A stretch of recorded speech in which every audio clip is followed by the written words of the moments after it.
The Manhattan Grand Hotel ballroom was drowning in wealth, and Zora Bennett was about to drown with it. Crystal chandeliers hung like frozen waterfalls above designer gowns that cost more than most people earned in a year. Champagne towers caught the golden light.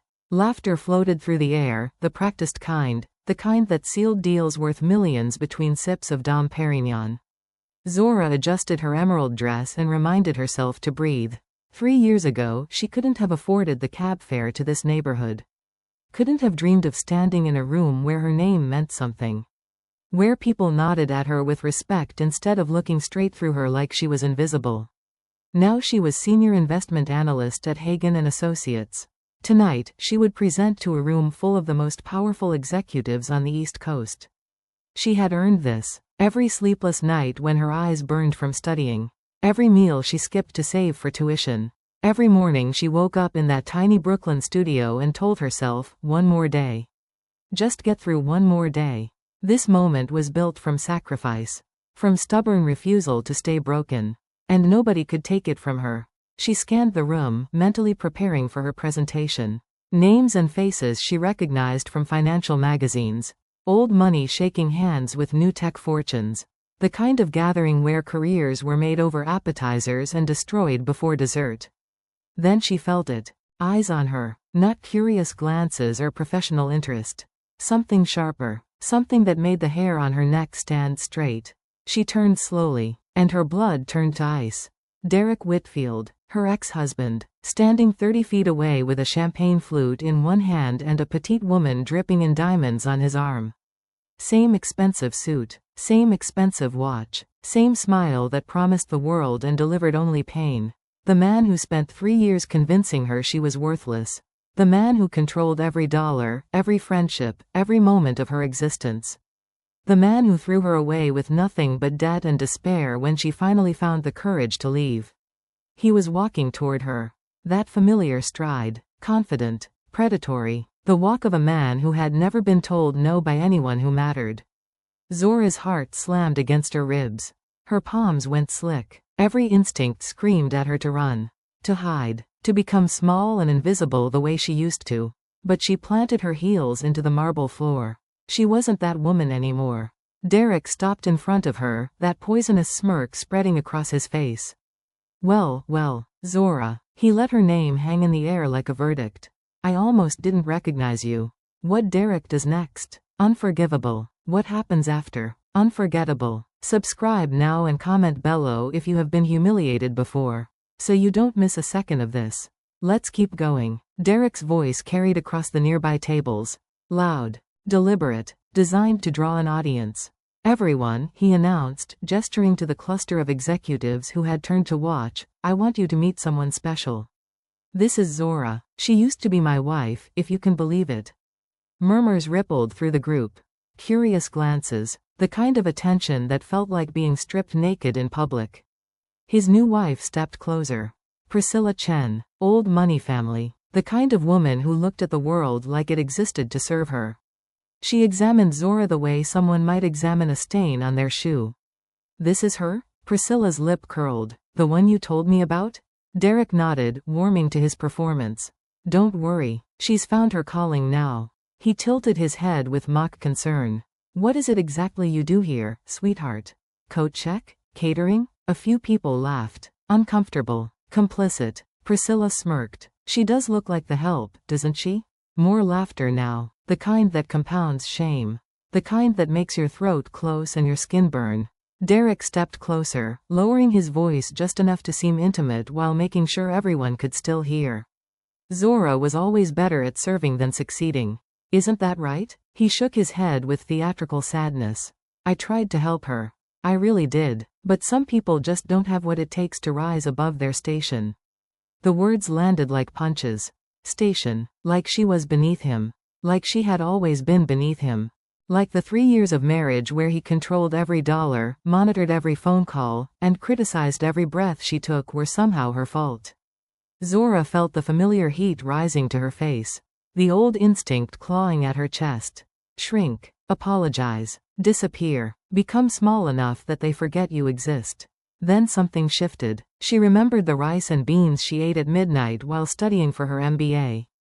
She remembered walking 4 miles through snow to save bus fare. She remembered the day she signed her divorce papers with shaking hands and swore she would never let anyone make her feel worthless again. She looked Derek directly in the eyes. "Are you finished?" The laughter stopped dead. Derek blinked. "Excuse me?" I asked if you're finished. Her voice was steady, calm, a blade wrapped in silk. "Because some of us have actual presentations to deliver tonight. To actual decision makers, not failed developers begging for scraps from their wife's family fortune." Gasps scattered through the crowd. Priscilla's face went white, then red. Derek's mask cracked. The charm disappeared. Pure fury leaked through. Still that same attitude. He stepped toward her, close enough that she could smell his cologne. The same one he wore when he told her she was nothing. "It's exactly why you ended up with nothing. Why you'll always be nothing." His hand shot out. Fingers wrapped around her wrist. Tight. Bruising. The grip of a man who had learned long ago that he could hurt her without consequence. "Listen to me, you ungrateful." And that's when the main doors opened. The temperature in the room dropped 10 degrees. Every conversation stopped. Every head turned. Even the string quartet stumbled mid-note, their bows freezing against the strings. A man walked through the doors. He was flanked by 4 others in black suits who moved like shadows given form. Tall, broad-shouldered, dark hair swept back from a face that looked carved from stone. A thin scar traced his jawline, catching the light like a warning. But it was his eyes that made people step back. Black as midnight, cold as the space between stars. The eyes of a man who had seen everything and feared nothing. Whispers erupted like wildfire. "Is that the architect? Kang Joon-ho? He never shows his face publicly. Oh my God. The most powerful figure in the Korean-American underworld. The ghost who controlled half the East Coast's shadow economy. The man whose name made Wall Street bankers and street soldiers equally nervous." And he was walking directly toward Zora. Her heart stopped. Not from fear. From recognition. 7 years. 7 years since she had seen that face bleeding on a clinic floor in Los Angeles. 7 years since she spent 3 weeks saving his life in a storage room with stolen supplies and stubborn hope. 7 years since he vanished without a single word. He was alive. He was here. And he was looking at her like she was the only person in the room. Derek released her wrist, spinning toward this new arrival with desperate eagerness. "Mr. Kang." He pushed forward, hand extended, smile frantic. "What an honor. I'm Derek Whitfield, from Whitfield Development. We've been trying to arrange a meeting for months about the Harbor District project." Kang Joon-ho didn't look at him. He walked past Derek like he was furniture. Past the executives. Past the champagne towers and the staring faces. Past everyone. He stopped directly in front of Zora. For a moment, neither of them spoke. 7 years of silence hung between them like a held breath. Then Joon-ho reached out and took her hand. Gently, reverently, like she was something precious he had waited a lifetime to touch. "You're late," he said. Low, rough, meant only for her. "Traffic," she managed. The corner of his mouth lifted. The first smile anyone in this room had ever seen on the architect's face. Then he raised her hand to his lips and kissed her knuckles. Slowly, deliberately, making sure every single person in that ballroom saw. "My wife," he said, loud enough to carry across the room, was delayed. Wife. The word detonated like a bomb. Derek's champagne glass slipped from his fingers. It shattered against the marble floor, the sound sharp and final. That's impossible," he stammered. "She's nobody. She's just." Joon-ho finally turned to look at him. The silence that followed was the most terrifying sound Derek Whitfield had ever heard. "She's just what? Thousands are watching this with you right now. Join the family. Subscribe. Because what Joon-ho does next. You need to see it together." Derek's face cycled through confusion, denial, and dawning horror. "Wife?" He laughed nervously, the sound cracking at the edges. "That's impossible. She's nobody. She doesn't have connections. She doesn't have money. She's just..." "Careful." Joon-ho's voice was soft. Almost gentle, which made it infinitely more terrifying. "Choose your next words very carefully." Derek's mouth opened, closed, opened again. Priscilla grabbed his arm, her diamond-crusted nails digging into his sleeve. "Derek, what is happening? Who is this man? He shook her off, desperation leaking through his polished exterior. Mr. Kong, there's been some kind of misunderstanding. I didn't know she was, we were just talking. Old friends catching up. Old friends. Jun-ho tilted his head slightly. Is that what you call it? He released Zora's hand and stepped toward Derek. One step. That was all it took. Derek stumbled backward like he'd been shoved. I watched you, Jun-ho said quietly. Before I walked through those doors. I stood in the hallway and watched you humiliate her in front of this entire room. The color drained from Derek's face. I watched you call her, the help. I watched your wife mock her dress. I watched you grab her wrist hard enough to leave bruises. Jun-ho's eyes never blinked. Never wavered. I wanted to see what you would do when you thought no one who mattered was watching. And you showed me everything I needed to know. Derek's voice came out strangled. I didn't know who she was. Exactly. The word landed like a hammer. You didn't know she was important. So when you thought she was nobody, you treated her like garbage. You treated her like something you could break for your own amusement. He stepped closer. Derek stepped back. A dance of predator and prey. Tell me something, Derek Whitfield.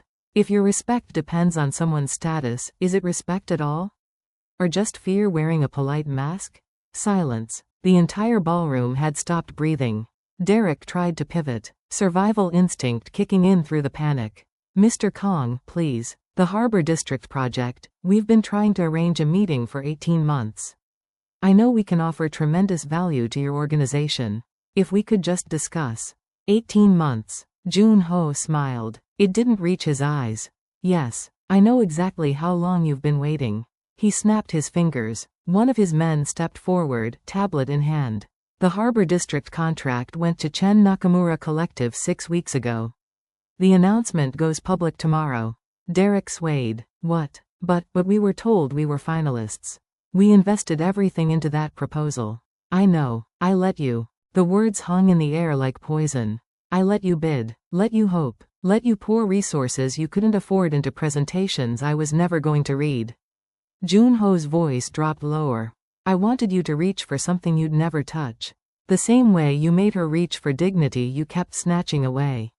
Derek's legs buckled. He grabbed a nearby chair to stay upright. You can't do this.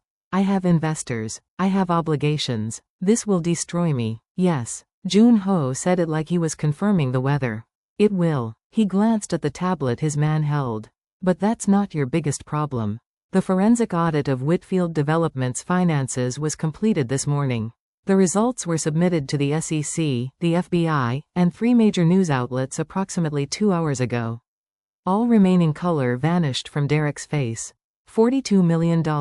Laundered through phantom construction projects over 4 years. The paper trail is meticulous. I made sure of it. Jun-ho paused. I've been building this case since the day I learned your name.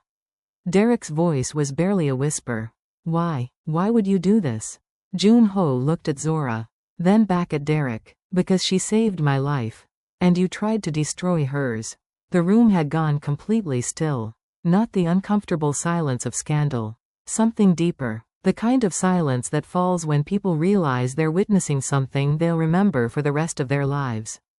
An older executive cleared his throat nervously. Mr. Kong, we apologize for any confusion. We had no idea Mrs. Kong was attending separately. Jun-ho raised a hand. The man stopped mid-sentence. There's no confusion. My wife prefers to earn her reputation on her own merits. She works at Hagen and Associates. Their presentation tonight will be excellent. His eyes swept the room. I recommend you pay attention. Priscilla stepped forward, her face twisted with disbelief. This doesn't make sense. If you're so powerful, why was she living in some tiny apartment in Brooklyn? Why was she working double shifts at a hospital? If you were married, why didn't you take care of her? The question hung in the air. A few people nodded slightly, wondering the same thing. Jun-ho turned to face Priscilla. His expression didn't change, but something in his eyes made her take a step back. You don't understand anything, he said quietly. I didn't take care of her because she didn't need to be taken care of. She's not a trophy. She's not a pet. She's not some decoration to hang on my arm and parade around rooms like this. His voice hardened. She's the strongest person I've ever known. And the reason I'm standing here, the reason I'm anything at all, is because of what she did for me before I had a single dollar to my name."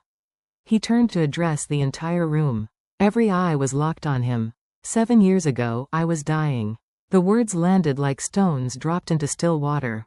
Stabbed 3 times and left for dead outside a free clinic in Los Angeles.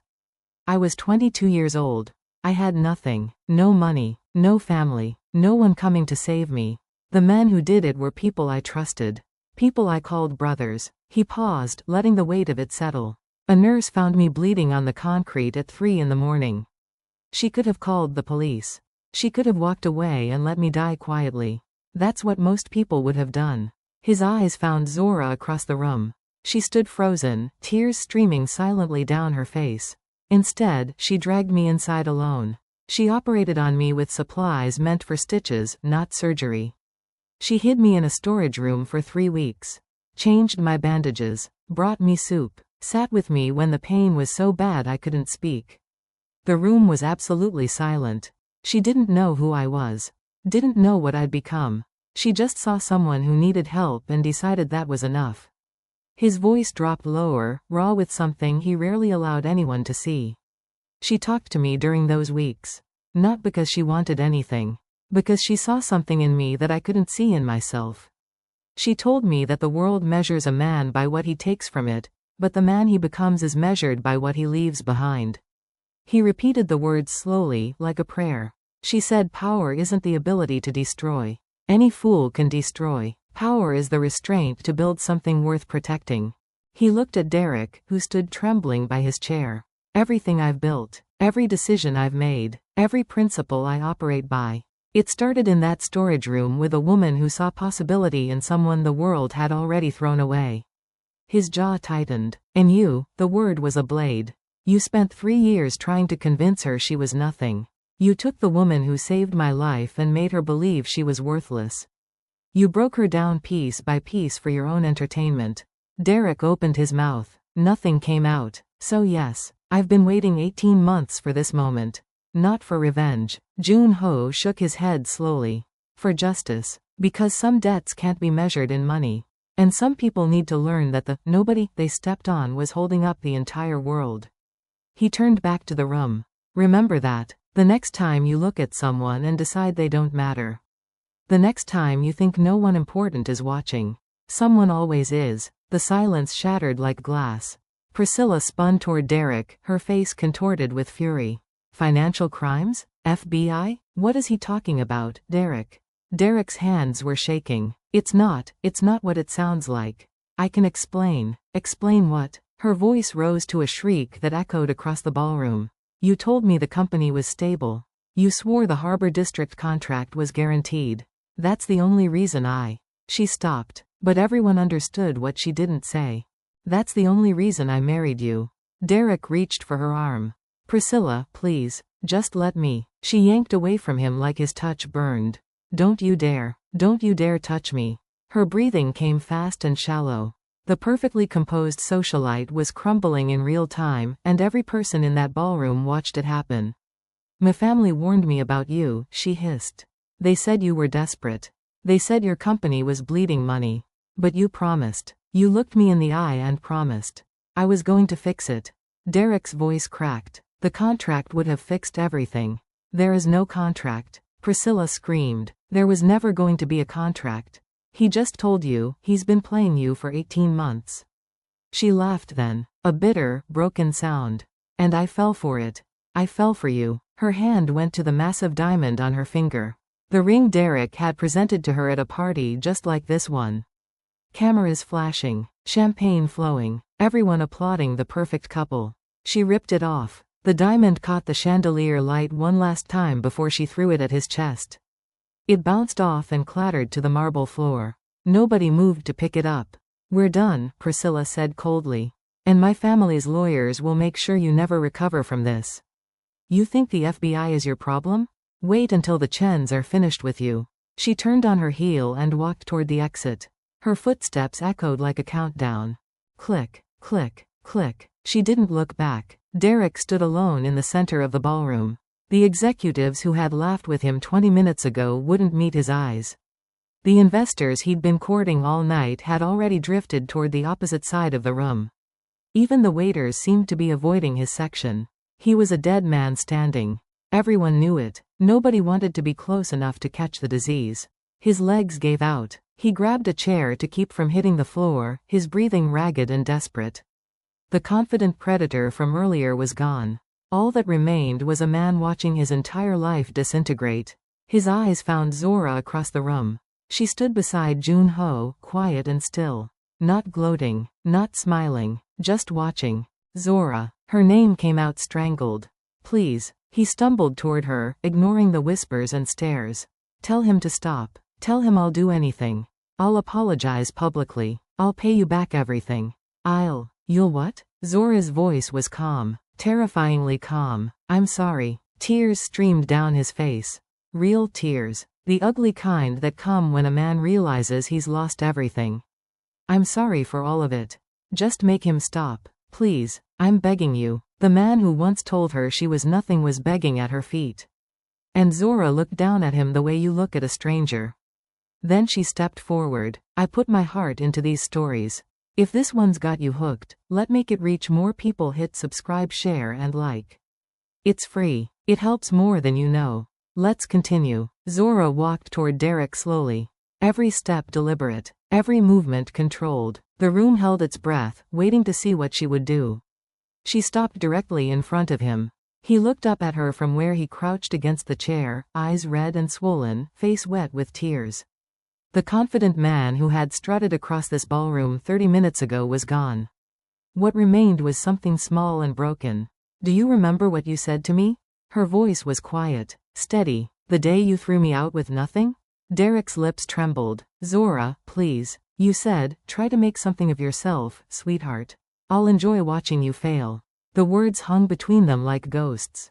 You said it with a smile. Like you were giving me a gift. Like watching me struggle would be entertainment for you. She crouched down to his level. Eye to eye. The woman he had broken meeting the man who had shattered himself. So here I am, Derek. Something of myself. Her voice didn't waver. Not because of your money, I had none. Not because of my husband's power, I didn't even know he existed. I built this life because I decided that your opinion of me wasn't the truth. I decided that your voice didn't get to live in my head forever. She stood back up, looking down at him. I spent 3 years believing I was nothing because you told me I was nothing. Every morning I woke up hearing your words. Every night I went to sleep wondering if you were right. Derek flinched like she had struck him. I worked double shifts until my feet bled. I studied until my eyes couldn't focus. I ate rice and beans for months because every dollar went toward tuition. I rebuilt myself piece by piece, brick by brick, with no help and no safety net. Her jaw tightened. And I did it, not for revenge, not for this moment, because I knew, deep down, underneath all the doubt you planted in me, I knew that what you said wasn't true. And I refused to let a lie define my life. She turned slightly, addressing the crowd that watched in stunned silence. Some of you laughed earlier. When Derek called me, the help.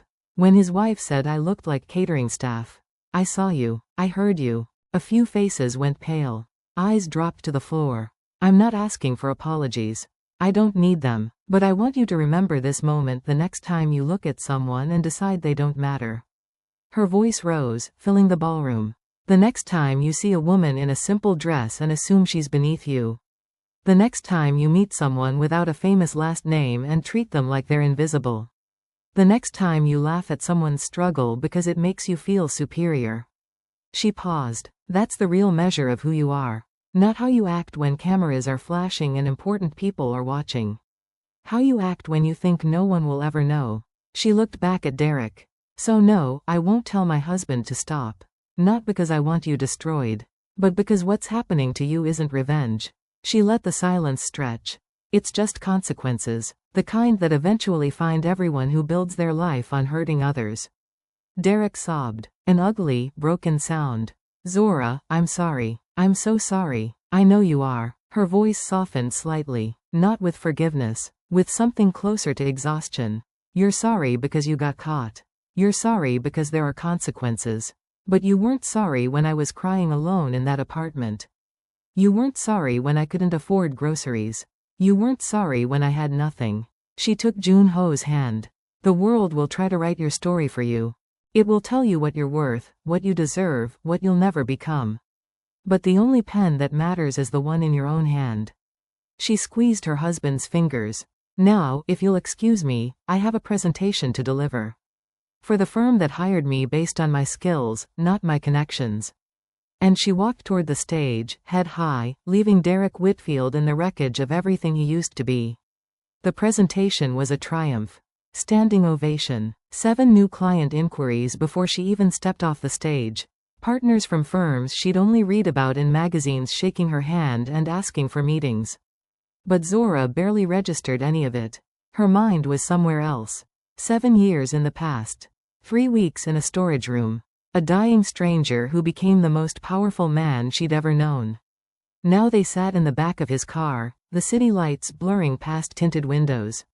Neither had spoken since leaving the hotel. Zora broke the silence first. 18 months. Jun-ho didn't look at her. Yes, you've been planning this for 18 months. Since the day I learned his name. She turned to face him. What else? He was quiet for a long moment. When he spoke, his voice was careful. Measured. The hospital that hired you when you moved to New York. I own a stake in the parent company. Her breath caught. The scholarship that covered your MBA. My foundation funded it. Jun-ho. The apartment you found when everything else was too expensive. He still wouldn't look at her. The landlord owed me a favor. Zora stared at him. This man she had married. This stranger she had saved. This ghost who had apparently been haunting her life for years without her knowing. Why? Her voice cracked. Why didn't you tell me? Because you would have said no. You're right. I would have. You were drowning. Now he turned, his eyes fierce in the darkness. The world was rigged against you. You were working yourself to death, and I had the power to make things fair. How could I watch you struggle when I could do something? So you made decisions about my life without asking me. Yes. The word sat between them like a wall. Zora looked out the window. The city she had conquered inch by inch. The life she had built from nothing. Except it wasn't nothing. There had been invisible scaffolding the whole time. Support she never knew existed. Did I earn any of it? Her voice was barely a whisper. Was any of it actually mine? Jun-ho's hand found hers in the darkness. His grip was tight, almost desperate. Everything. The word came out fierce. I opened doors, Zora. You walked through them. I removed barriers. You did the climbing. I never gave you a single thing you didn't earn. I just made sure nobody could cheat you out of what you deserved. Tears burned her eyes. She wasn't sure if they were from anger or something else. You should have told me. I know. You should have trusted me to make my own choices. I know. I don't know if I can forgive this. Silence. The car hummed through the night. When Jun-ho spoke again, his voice was rough. Raw in a way she'd never heard before. I spent 7 years becoming the man you saw in that storage room. The man who builds instead of destroys. The man who protects without possessing. But I'm still learning. He swallowed hard. I made mistakes because I love you more than I know how to love anything. And that kind of love doesn't always know where help ends and control begins. Zora felt something shift in her chest. Not forgiveness. Not yet. But understanding. If you ever make decisions about my life without asking me again, she said slowly, I will leave. Not because I don't love you. Because I can't be with someone who doesn't trust me to handle my own life.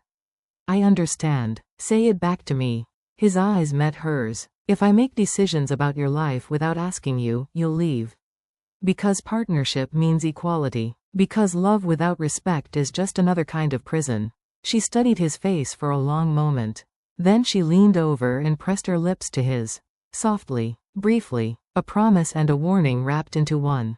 We're going to be okay, she whispered. But you're going to have to earn my trust again. Not with money, not with power, with honesty. Starting now. Jun-ho's forehead rested against hers. Then that's what I'll do. However long it takes. 6 months later, Zora stood at a podium facing the largest business conference on the East Coast. Standing room only. 2,000 seats filled. Cameras rolling. The title of her keynote displayed on the massive screen behind her. Building from nothing. Leadership lessons from the ground up. She took a breath and began. Everyone wants to talk about success.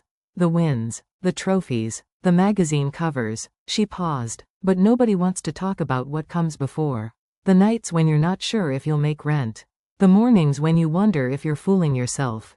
The moments when someone who was supposed to love you looks you in the eye and tells you that you're nothing. The room was silent. Thousands of eyes locked on her. I've been there. Broken. Doubting. Wondering if it was even worth trying anymore. She gripped the podium. 3 years ago, I left a marriage with 2 suitcases and more debt than I could count. I had no savings, no connections, no safety net, just a nursing degree and a stubborn refusal to believe that my ex-husband's opinion was the final word on my life. Her voice strengthened. I'm not here to tell you how to get rich. I'm here to tell you that your worth isn't determined by what anyone else thinks. Not your boss, not your partner, not the people who built you up or the ones who tried to tear you down. She looked across the sea of faces. Your worth is determined by how you treat people when no one is watching. By whether you reach back to help others once you've climbed. By the legacy you build, not the monuments you erect to yourself. Applause erupted before she even finished. She let it wash over her, then raised her hand for silence. Some of you are where I was. Broken, doubting, wondering if the climb is even possible. I'm here to tell you it is. Not because success is guaranteed, but because you deserve to find out what you're capable of. She smiled. The world will try to write your story. Pick up the pen. Write it yourself. That evening, Zora walked along the Brooklyn waterfront with Jun-ho. The city glittered across the river like scattered diamonds. I got an offer today, she said. Head of a new impact investment fund. Focusing on underserved communities. He looked at her. What did you say? I said I'd think about it. She smiled. But I'm going to say yes. They walked in comfortable silence for a moment. I've been thinking about that clinic, she said quietly. The one in Los Angeles. Where we met. It closed 2 years ago. Jun-ho nodded slowly. I know. I want to reopen it. Not just that one. A whole network. Free clinics in neighborhoods that need them. Places where people can get help without being turned away. She stopped walking and turned to face him. I want us to build it together. Your resources, my vision, both our names on it. She paused. Something worth protecting. Jun-ho's eyes glistened in the city lights. Whatever you want to build, he said softly. Wherever you want to build it. I'm with you. For the rest of my life. Zora smiled. Then let's start building. 3 years later, the Kong Bennett Community Health Network operated 12 clinics across 5 cities. Los Angeles, New York, Chicago, Atlanta, Houston. Neighborhoods where hospitals were too far and doctors were too expensive. Places where people used to choose between medicine and groceries.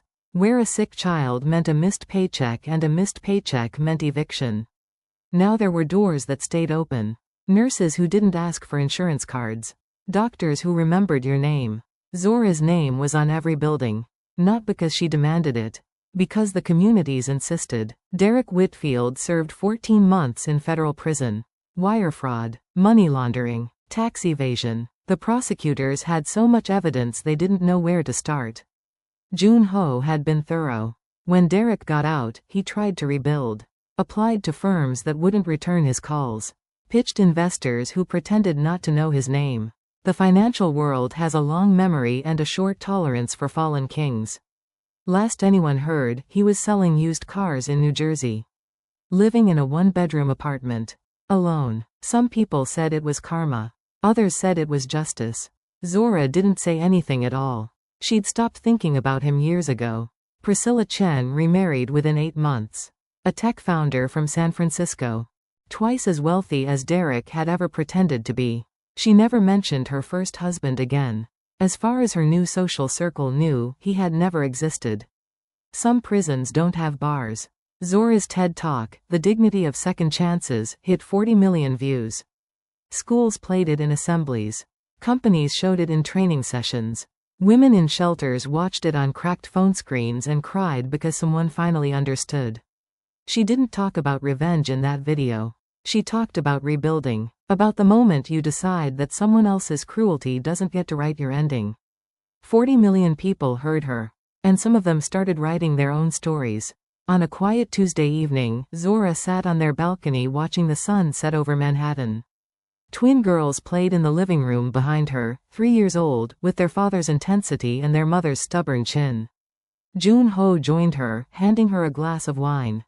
"Do you ever wonder," he asked softly, "what would have happened if you'd called the police that night? Let them take me away?" Zora was quiet for a moment. "You would have died," she said simply. "Or gone back to the streets and become someone else.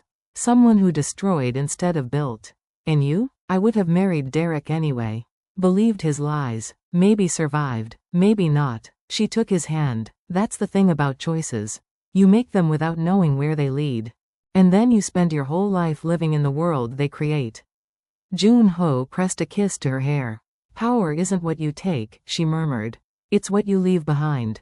He smiled against her. "I learned that from someone very wise."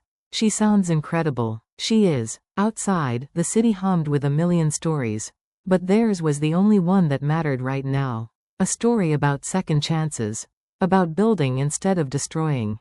About two people who found each other in darkness and decided to create light. If this story moved you, don't let it end here.